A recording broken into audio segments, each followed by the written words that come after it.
metaphysics. Metaphysics is the why of stuff. There's a whole trail of how, and we've gone through that. So let's do a quick review, because I want us to be where we are today and understand somewhat what that is.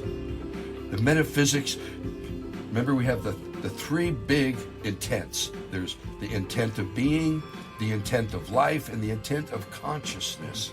And being becomes life by being semi-permeable, differentiating, and complexifying.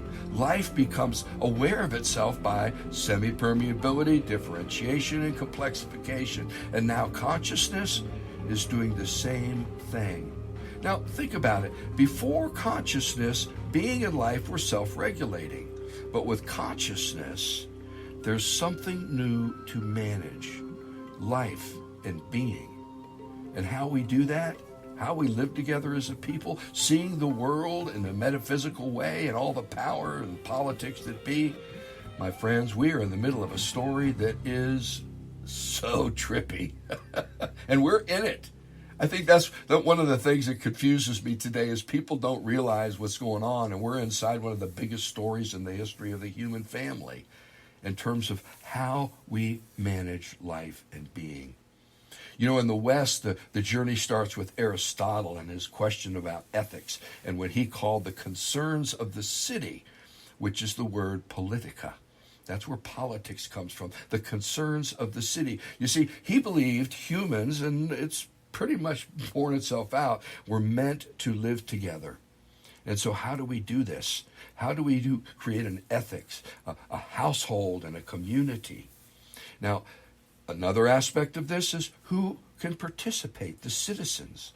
In America, the journey of slavery and women in the vote, how interesting that is.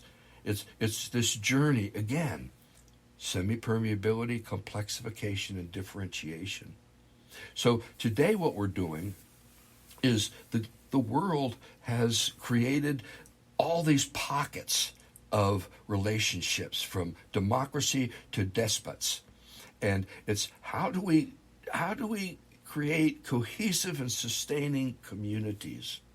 And global politics, the city-states have moved into nation-states and countries, and they've become global through all kinds of different things, trade probably being the basis of it. And now the geopolitics, the international relations of influence by geography, by economics, by demographics and resources and culture.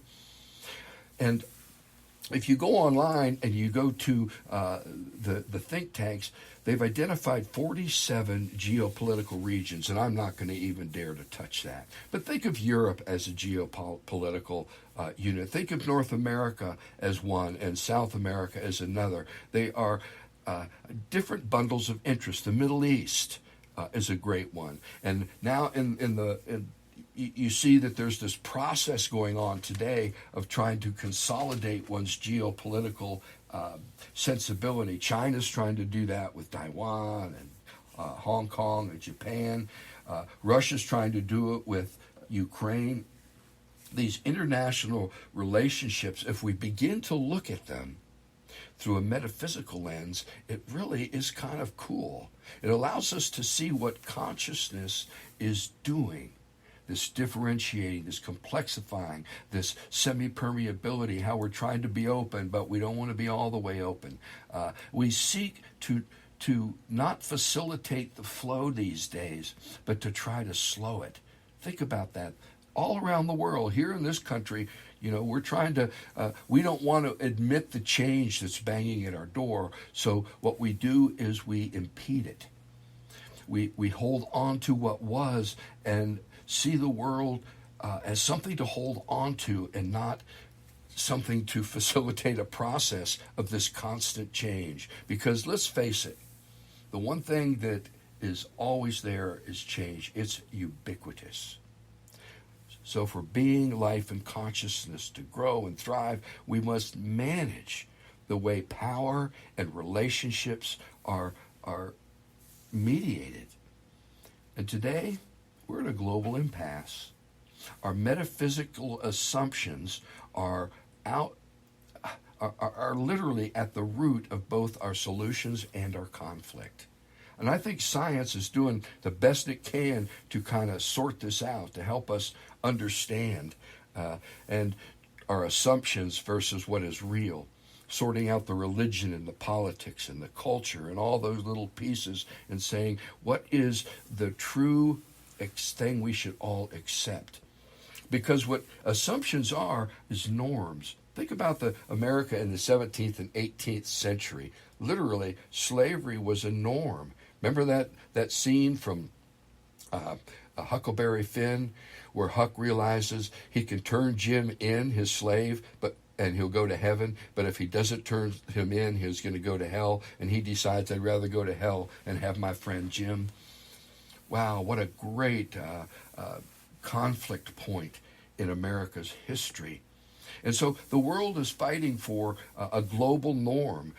What are the assumptions? What are the relationships that will hold us together, and how will they hold us together?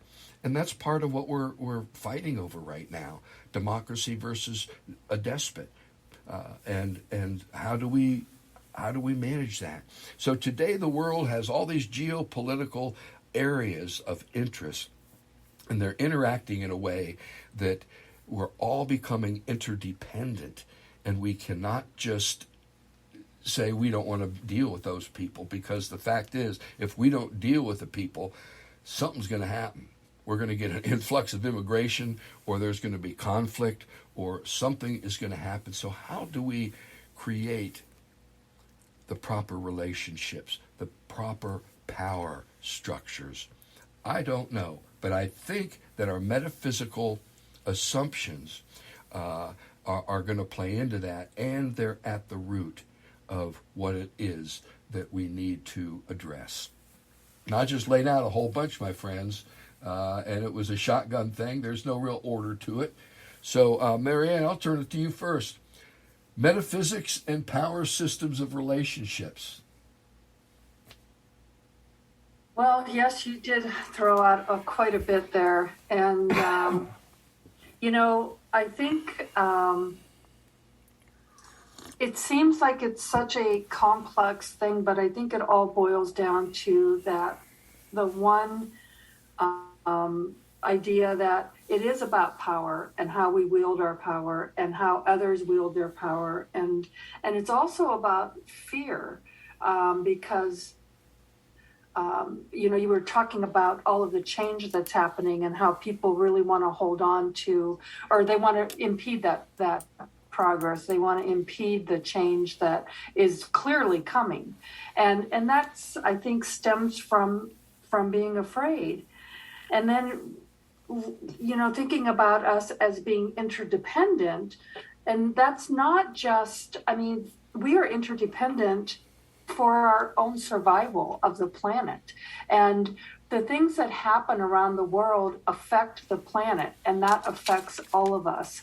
And so even if you get past the economic piece and you get past all of that interdependency, just the survival of the planet, we all have to work together. And so how do we do that? Let's figure it out right now on this show, and we'll come up with an answer, right? I don't know what that is, but I think, I always go back to the individual, and we have to work on ourselves and find that, overcome our own fear, overcome, our need for power over others, and just work on how do we be ourselves to be able to bring the best to the collective. Amen. That's where I go. And I'll just throw one thing out before I turn it over to Bob. The whole concept of going back to the individual as an independent unit is itself an assumption. Versus like the Far Eastern cultures, which the individual, that doesn't matter so much. So I want to start seeing how our own assumptions, and I believe that our assumptions are based deeper in reality than being part of a machine, if you will, or that kind of understanding. And I do believe that with our founding parents, and I won't say fathers anymore, that we really do have an inalienable right, and that is a right that's discovered, and the doctrines of universal personhood out of the UN and things like that are examples of us seeing that the individual does have worth, and very well might be the active ingredient and not government, if you will. But those are different assumptions, because in some places they think government is the basic thing, and the individuals are dwarfed by that. So, Bob. Well, I was very interested in Marianne talking about fear as a motivation. And I think we've discussed in numerous episodes how the opposite of fear is love. And that we haven't really talked about the power of love as much as we've sort of defaulted to fear as being a tool of those who are seeking power.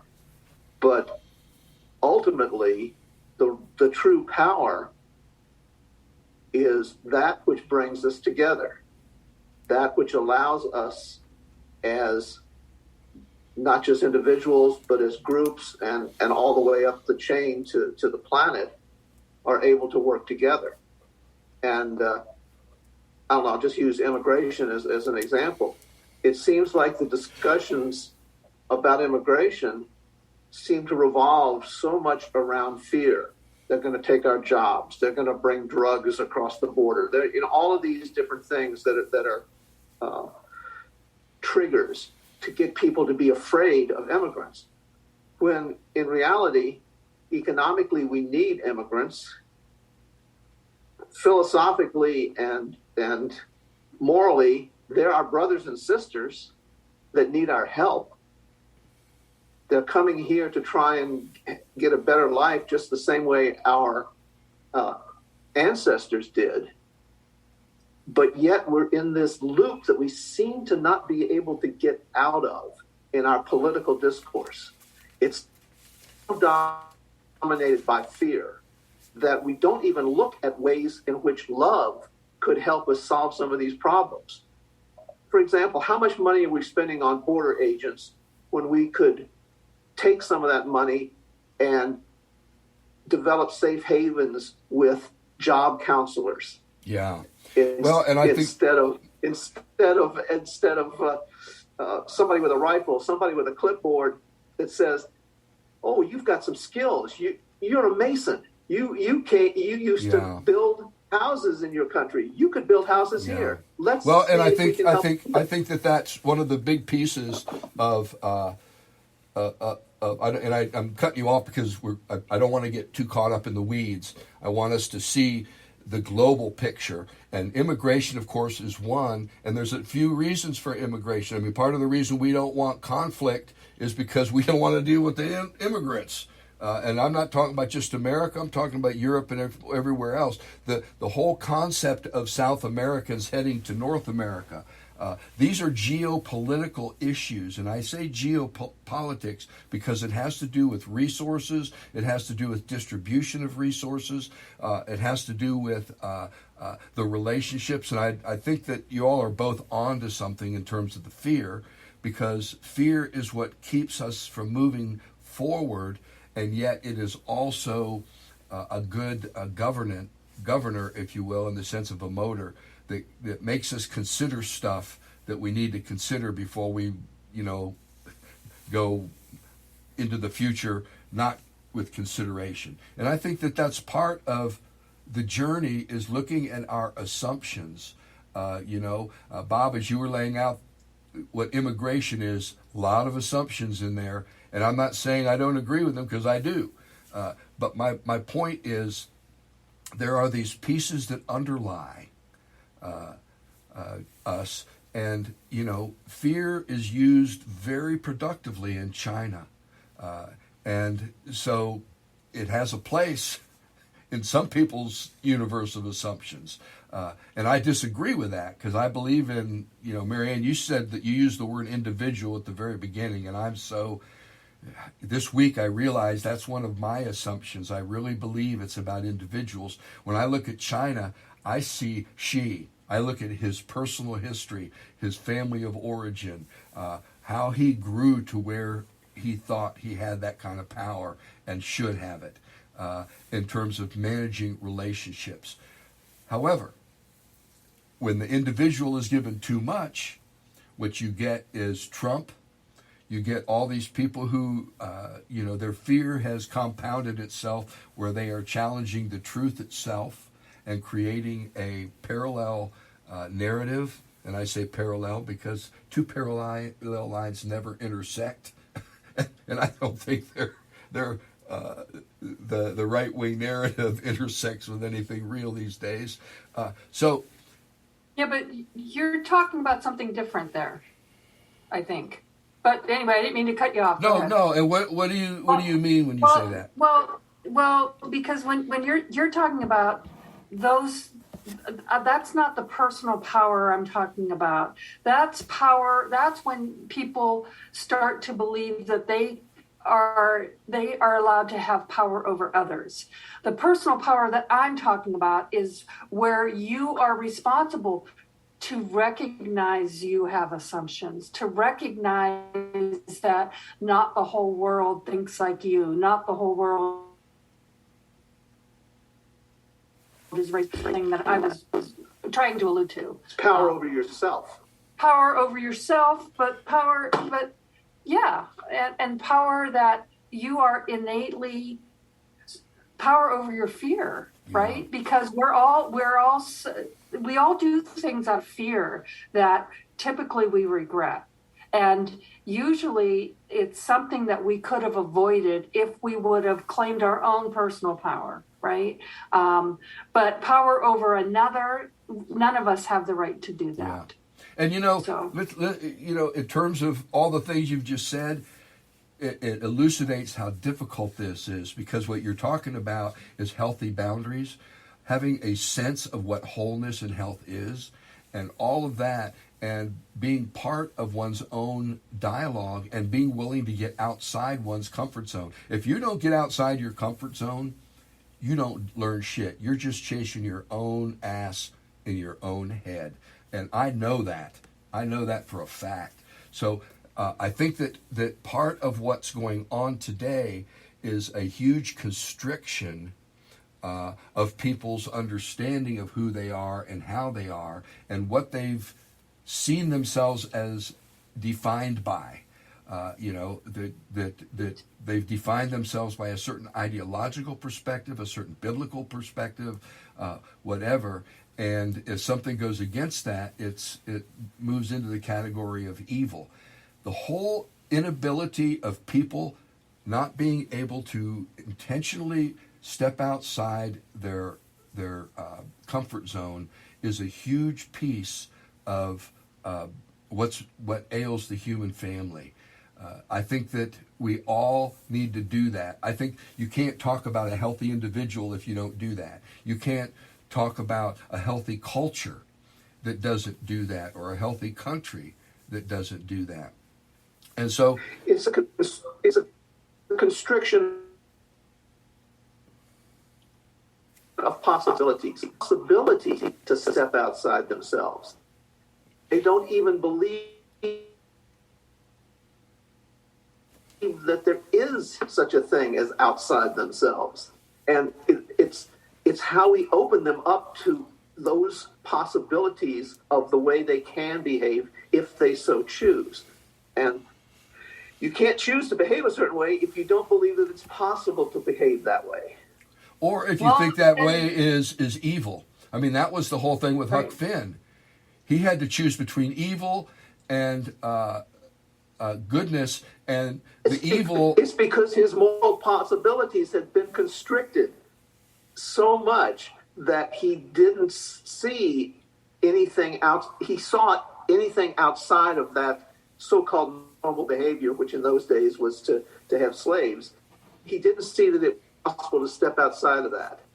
And that if he tried to step outside, it was going to be evil. And that's been the one of the problems with the church. But he did step outside of it. And I think that's important. He did. He broke out of it. And that was friendship and love is what enabled him to do that. Yes. Because he loved Jim. Yes. Okay, and here's Jim was his we're getting close friend. We're getting close to the crux of it all, and that is relationship tending. How do we tend relationships at a larger, it's going to be 10 billion people, in the next 100 years probably.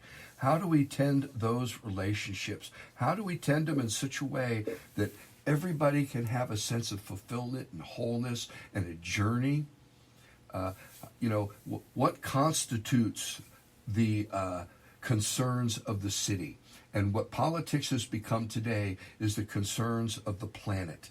And that is the paradigm shift that we're moving in. Just as tribal stuff moved into cities and cities moved into nation states, the planet is now moving from nation states into a global perspective. And as we do that, and trade led the way, it really did, once that started happening, people were like, wow, this is great. But the same thing on the global level is happening today that happened in Islamic Spain a few hundred years ago. And that's it. And Marianne and Bob, you guys dogged on it good. Fear. Oh my God. For the Islamic Spain, it's like those Jews are going to be making more money than we are. They're going to end up with more power. Same thing that's happening in America today. A lot of white people are saying, hey, that guy's from India. He's not one of us. I don't care if he is my doctor. And I don't care if I can't find a doctor that's not Asian of some sort. It's a whole different way of seeing the world and tending the relationships that allow us to be a people, a growing, loving people. And Marianne, that's what I get from you all the time is how do we become integrable individuals, human beings, that we are worthy of relationships around us? I think, Bob, you said love earlier. And honestly, I think that's where it all begins, that the shift that we have to make is there's not us and them, there's just us. And that there is something inherent in every single human being that is worthy of love. And that doesn't mean that we don't want to stop them from doing things that are harmful to the majority or to others. That's not what I'm talking about, but that there is something that every single nation, every race, every single person is inherently worthy of love. Or they can do that. And I loved when you were talking about Huck Finn and that story, because it's story. We go back to story. How do you open other people up? It was about friendship and love. And in that culture, in that time, there was no concept that you could love or be friends with someone of another race. And yet in that story, it opened up. I would love to know how many people that story opened up to that possibility. And that's what you were talking about before, Bob, the possibility. Yeah, but the danger is we got this constriction movement again. We got people who want to ban Huck Finn. They don't want Huck Finn to be in school libraries. And they've all got their different reasons. One is the N-word. Another is, everyone has their own reason for banning it. And the key is education. Whether it's in the schools or someone listening to something that we say on this podcast and opens them up a little bit, it's, in schools, we need to have civics courses. We need to have, we need to redefine what love is. In this country, love is only defined as eros, as sexuality, rather than agape, friend to friend love, brotherly, sisterly love. And somehow we got to make that popular. we got to tell the stories, much like Mark Twain did in Huck Finn, that elevates the idea of love as a love of brothers and sisters, as opposed to, the scantily clad woman on the hood of That's a car. twisted. That's not love. Well, let's instead of talking, because we can get confused in that word, let's talk about justice, because justice is love at the relational level of fairness and quid pro quo and a whole series of things. So to me, the word justice is probably a better word because it doesn't get confused with all the soft understandings. It's pretty clear what justice means, and it has to do with fairness and what constitutes fairness. Now we're back to wholeness and health. What constitutes wholeness and health? What our assumptions about wholeness and health are will define the other stuff. Will define. But how do we make justice move more quickly? You Justice don't. in this You country don't. is the slowest thing that has ever been You invented. can't push the river, Bob. You can't. And that's the part that's very difficult, and the part that real people who stand out in history have stood up at those junctions, not to so much hurry it along, but to stop the impeding so that the river might flow. Again, I've been reading history of the South, and wow. Talk about what Lincoln was doing and how he kept his coalitions together and how the different battles were feeding the public interests and whether they wanted to keep on the war. And I mean, the whole concept of tending our relationships in a way that is fair and fundamental, it is the battle. Again, I go back to 800 before the Common Era, and the battle begins there: peace through justice or peace through power. We're doing the same battle today. It's the exact same gig. It's bigger, better, more powerful. Our ability to destroy ourselves has become evident on so many levels, and the issue is no longer my side against their side. The issue is now existential. And that's part of what I want our listeners to see, that metaphysics and politics belong together. It's an existential issue. How we see ourselves and how we tend the relationships between us and even within us, I might say, because I got a whole damn committee in there and a cast of thousands if I want, to put them to some good use. Tending those relationships and finding ways, and Marianne, I think it does get back to the individual for us in our culture.